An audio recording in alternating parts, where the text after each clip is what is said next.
guys, this is totally Sassy T from the 803. I am here and I am going to do a review of Love and Marriage Huntsville season 5 episode 23, 4, 5, I don't know.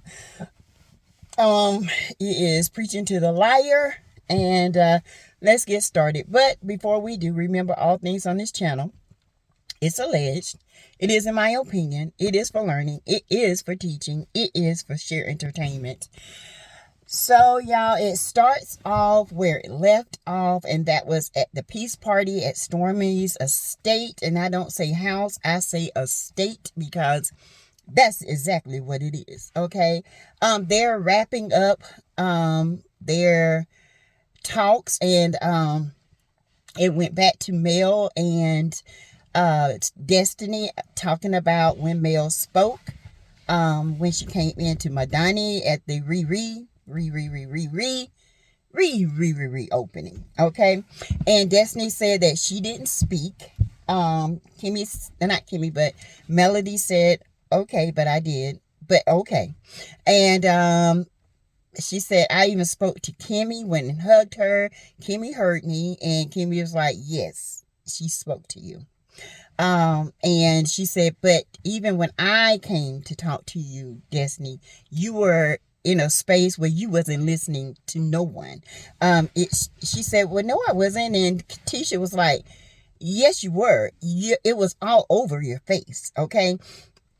It's all over your face. It was like she said, well, I was thinking inside. She said, and it showed on the outside. Okay. And I'm glad that Kimmy and Tisha did address this, because Destiny don't know how ugly she looks and how people perceive her with the looks and the way she stand off, almost as if she's so good that, I don't have to take this, okay? Y'all excuse my hair, I hadn't done nothing but blow dry it. But anyway, we're gonna move on. They began to walk outside, and Kimmy and Mel walked out together, and Mel asked Kimmy, I know something is wrong. I never see you cry. And Kimmy kind of giggled, and she said, do you want to talk about it? And Kimmy said, not right now, but I will. And she said, are you sure? She said, because it stays here. And Kimmy knows that. Kimmy and Mel have had very deep conversations where only Kimmy and Mel talked about it, okay? So there are points in time that they were really close, okay? Even before all this rivalry stuff. I think it became rivalry after Wanda got on and just started making, my family is better than your family. There was no talking. There was no reasoning. So Kimmy, you could tell that was such a real moment for her, because Mel hugged her, told her she loved her. Kimmy said the same thing back. It was very touching. You guys, I cannot do a bad review on something that is so prevalent in today's society, okay? Especially with women and black women, okay? I feel like that was one real moment, okay, with Kimmy and Mel, regardless of what Basement Billy says, regardless of any of that, that right there was a real moment. All right. So moves on, and it goes to Kimmy and Maurice. They are driving to Kimmy's biopsy. He is asking her, what about the procedure? She explains that it goes into the breast, it takes little pieces out, and they're talking, and she's explaining the procedure. She said that there was a lump on the right side, and then she found a second lump in the lymph node. The lymph node is very serious, and I can see why she would be scared, because the lymph node is what cleanses the body. It sends things through the blood collection and all that. Y'all, the lymph nodes are, if you hear it in the lymph nodes, there is a concern, okay? Because they can take those cells and dump them in any part of the body, okay? So I feel for Kimmy and Maurice on this. And he tried to make a joking manner. He said, well, now, you know, when this come out to be nothing, you got to get back to cooking. And she was like, nah, you're going to wait on me. Like the queen I am. Tell him, Kimmy. Tell him. But anyway, she asked Maurice to pray. And Maurice did a great job at praying. I prayed with him. And you know, they get out and they go in. Next, we go to, okay, so next we're talking about Destiny and male scene. Excuse me, y'all, my allergies. So Destiny and male scene, Destiny is having a photo shoot at a photo gallery in Huntsville. She's doing this for the release cover of her single On 10. I'm on 10. I'm on 10. Hey, I'm on 10. On 10. Always on 10. Like a hen in a hen. 10. But anyway, she doing her little photo shoot and in that yellow dress, looking like Big Bird's toenail. Yeah, I said it. I didn't like it. It could have been any color except yellow. And it did not compliment her at all. So the guy, the photographer, I know you're trying to make your coin. But baby, don't ever lie like that again. That dress was not complimenting. Okay? Okay. All right. Especially for album cover? Girl, bye. Anyway, Mel shows up. So, you know, Mel shows up and I'm like, wait a minute. Are they, you know, talking now? Anyway, Mel shows up telling her how to stand, which Mel gave her some good advice because Destiny is flat butt. She has no shape. She has nothing but back with a crack. Okay? She has a back with a crack. No hip. No dip, no nothing. Just back, crack, and the back of some legs. That's it. No shape, no nothing. She gonna be one of them old women with the big stomach, no butt. No butt, no nothing. But anyway, she's showing her, and then the photographer's like, yes. And, you know, and Mel, you know, being nice like Mel is, trying to be, you know, cordial, and work together. That's what you have to do. She, you know, gave her some good advice. So they, after the shoot, they, you know, she was like, so what brings you by? And, you know, no, before this, you know, after the shoot, Mel was showing her, and then Mel in her confessional was like, I'm not sure why she's here. But okay, let's do this. After the shoot, they sit down, they talk, and she said, what Mel said, this is how Destiny lies, y'all. Mel said, I wasn't sure, you know, to come by after I got your call, but I decided to do it anyway because it's a much needed talk they need to have. So they sat down and they was talking, and she was just asking Destiny how it's been. She said she's been good, and she said really they got down to the talk. She was like, Destiny was pissed off because she couldn't understand why everybody else knew that Melody had a problem with her except her. Lies. Preaching to the lies. Destiny, I'm gonna need you to tell the truth. One thing you can't do, you might do this to some, but you can't do it to me. Carlos might do it to some, but you can't do it to me. You might try to change things and gaslight. Not over here, baby.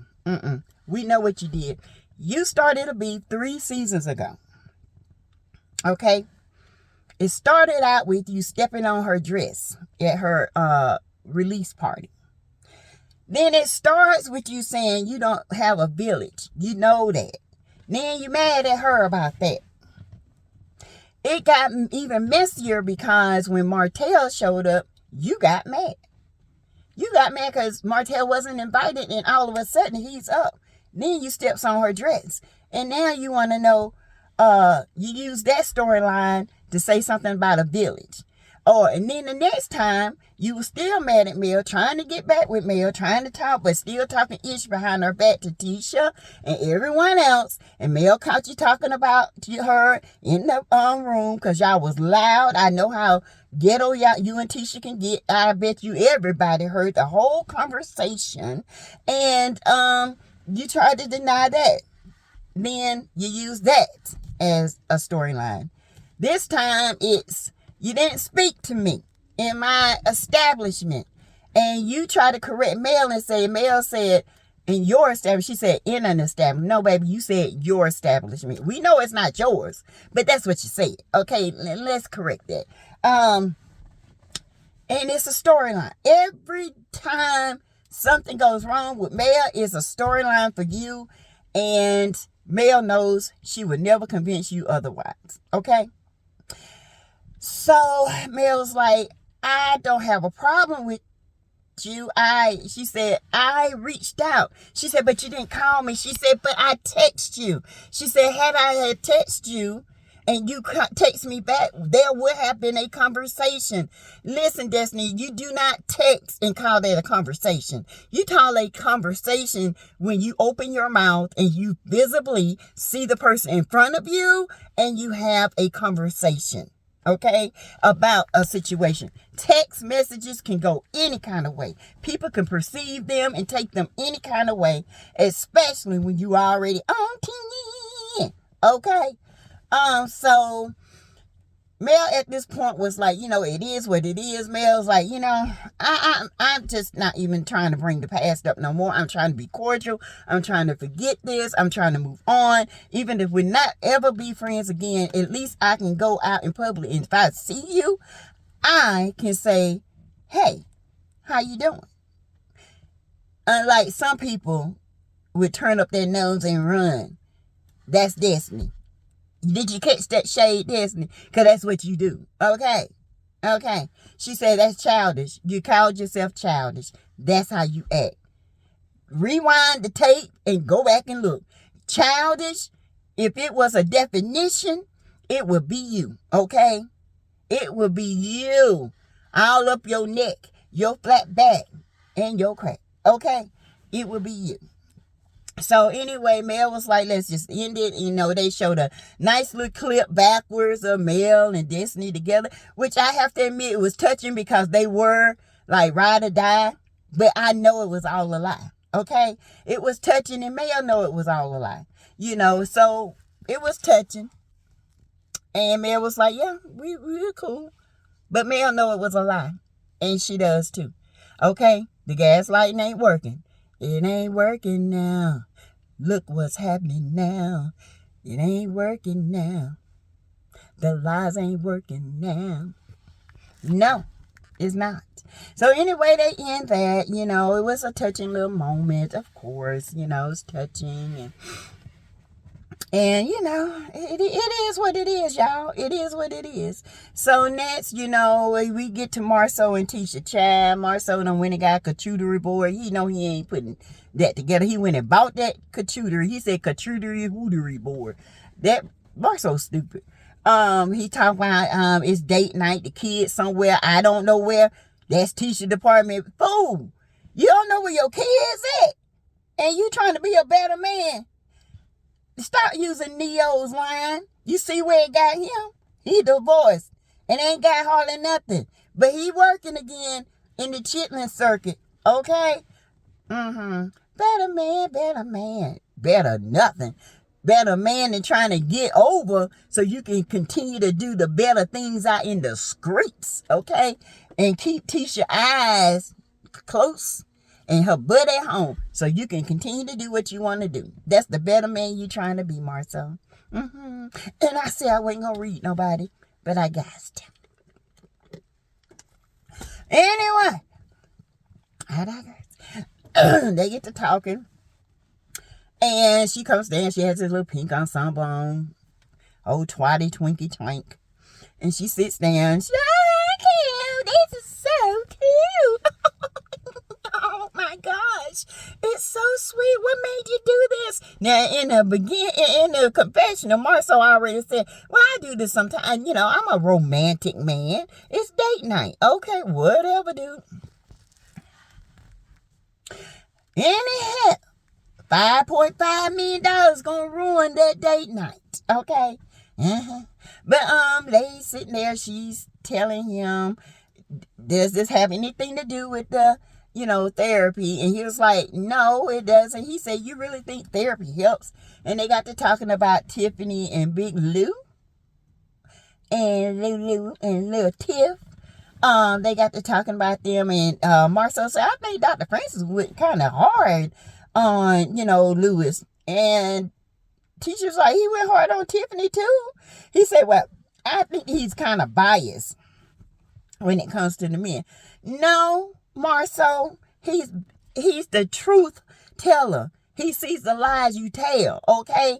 And the reason why you're talking about Dr. Francis, because you want him off the show so he won't call out your lies again.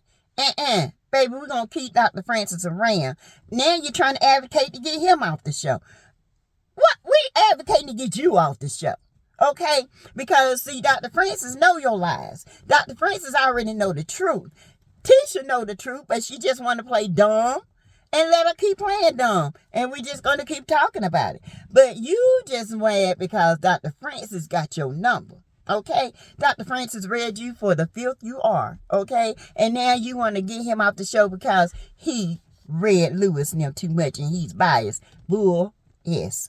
He is not biased. He is the truth teller, and you can't face the truth because you don't want to. And you're doing whatever you want to do. So now you're trying to get Tisha to go to another therapist because Dr. Francis knows the truth about you. Okay? It won't work, baby. It won't work. And so Tisha was like, well, who you want me to get on? Somebody that's not biased. Somebody he's going to pick out. Probably somebody he's sleeping with. Okay? It wouldn't be surprised. If it's a woman, I know it's somebody he's sleeping with. But I digress. And moving on to the next scene. Okay. No, I can't move on right now. I got to talk about the period party. Now, I must say, I have to recant what I said about the period party because after I saw what it was, I was like, okay, I like this. Bravo to Tisha. She did a great job with this. I am all for this because there are a lot of parents that are not teaching their young women how to do change their cycle. They don't even know why they're having a cycle. They don't know the process. And so this was great. It went on with nutritionists telling them, how they ate, whatever they eat, has a part in their, cycle. She even did the nutritionist did an example of the fries her and her husband bought in 2016. And those fries still there. I ain't eating no more fries. Not from there. I know what she was talking about. No, ma'am. No, I ain't eating no more of them fries. But they were still there. So she's saying these kind of things stick in your system, which it does. It was great. The little girls act like they were very open. They were asking questions. They had twins there that started a nonprofit. It's called period poverty, where young women don't have enough toiletries, pads, and things to take care of themselves. So everybody's buying extra to help someone along the way. I did like it. I did. I have to give Tisha her props. She did a good job. You did a good job, okay? All right, Tisha. That's all you get from me.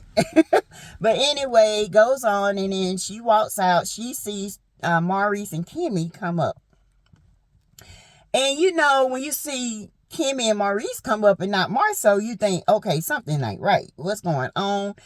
And she was like, Maurice, you can't be here. This is for the girls only. And Maurice was like, yeah, but we got some news we got to tell you. We got to talk to you. We tried to call Marceau, but he's not picking up because Marceau somewhere laid up with his woman while Tisha is teaching the girls about their cycle. Okay. Allegedly, in my opinion. He's somewhere laid up. Trust and believe. Okay. I just say I wasn't gonna throw no shade, but y'all know I got to do it because this is just the calm before the storm. Okay. So Kimmy said, you remember last week, Maurice and she said I had some appointments, and she said last week I was doing a breast exam and I found a lump. And then she said I went and I found another lump, and it's in my lymph node. And Tisha was like, it took Tisha a minute, because Tisha was like, what? Wait a minute. And she said they just came from the biopsy, and she does have breast cancer. Tisha said Kimmy, which I reported months ago, that Kimmy had the most aggressive type of breast cancer, but they caught it in time. And I had a friend, her name is Robin. She had the same breast cancer. Baby, she went through it. You hear me?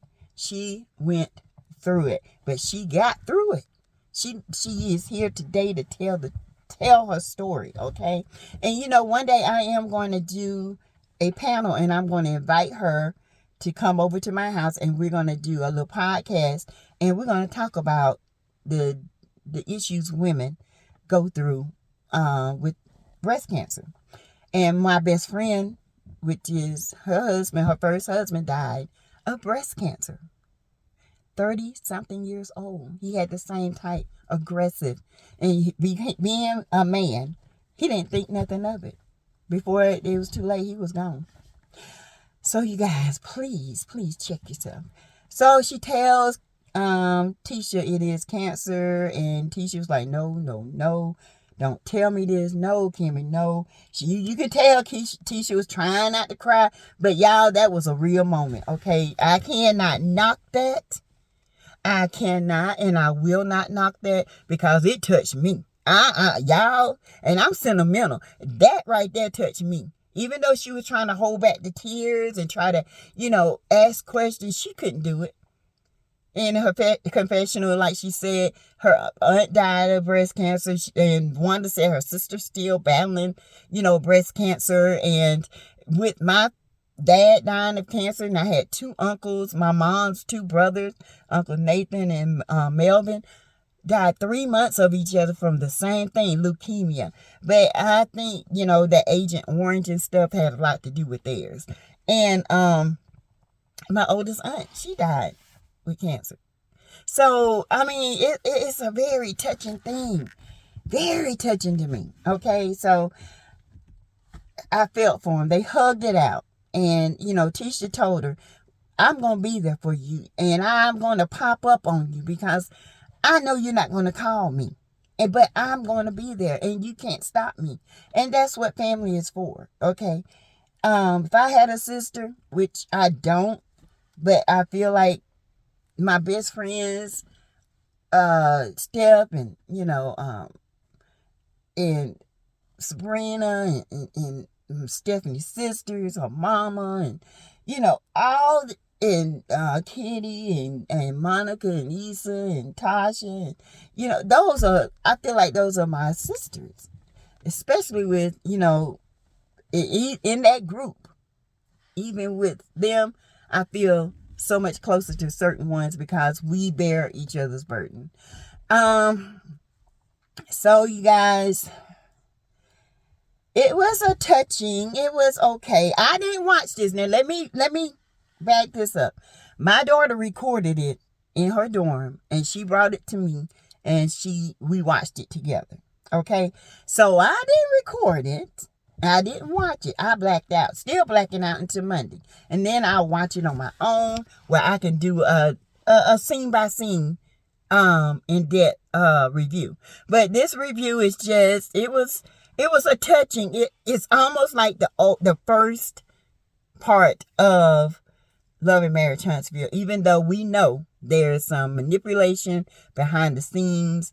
I still say they're going to bring Slaw on here. I still say it. Nobody can tell me no different. There is something going on between Martell and Coleslaw, and I think it's going to happen. If it don't, it will surprise me. But I honestly think she's going to either be, I don't know if she's going to be in there or she's going to have, they're going to flash her doing something. I'm telling y'all, it's coming. I'm sorry, y'all. It's coming.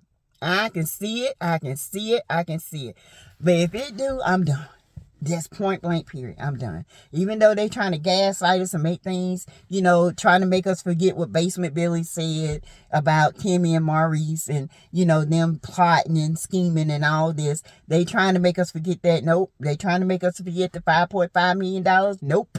They trying to make us forget that, Marcel was sued for over $386,000. Nope. Never forget. Never won't. Destiny broke. Nope. Can't forget it. How Destiny talked to Miss Van and still hasn't apologized. Nope. Ain't gonna forget it. Nope. We still there. But this was some real stuff. So, tell me, guys, what you think about this video. Comment below. Keep me in the algorithm. Thank you to my new subscribers. We're trying to get that 7,000 before the beginning of the year. We are pushing and pushing. So tell everybody you know about the channel and let them subscribe and like the button. You can join the channel. You have to go on your PCs to join the channel, okay? It's beside the subscribe button. You join the channel, and once YouTube recognize I have enough members, we will start having members only chats. We will start having member only panels. We will start doing that kind of stuff. Even though the non-members will still see it, but we will have a more intimate time together, okay? Because that's what I got to give my members. We got to, I might have to give my members the first hand on tea, okay? And that's how it's going to be. So if y'all want this, y'all got to join. There are super chats. There are hearts in the there are hearts, and you can give whatever you would like. But as of right now, most people have been Cash Apping me because they know that Cash App is going to my daughter. Okay, so I thank y'all. I appreciate you guys. Everything that, if you need to DM me, my emails are in the description. If you need to Cash App me, $, Teresa, Teresa, Lindsay, Lindsey 12, okay? Because every bit of that money that you send to me, Cash App, goes straight to the Move Fund, okay? So thank you guys. I appreciate you. I'm just trying to get enough to keep her until we get this house, and I appreciate each one of you guys. You have no idea how much. Okay, so thank you so much, and I will be back later. Bye.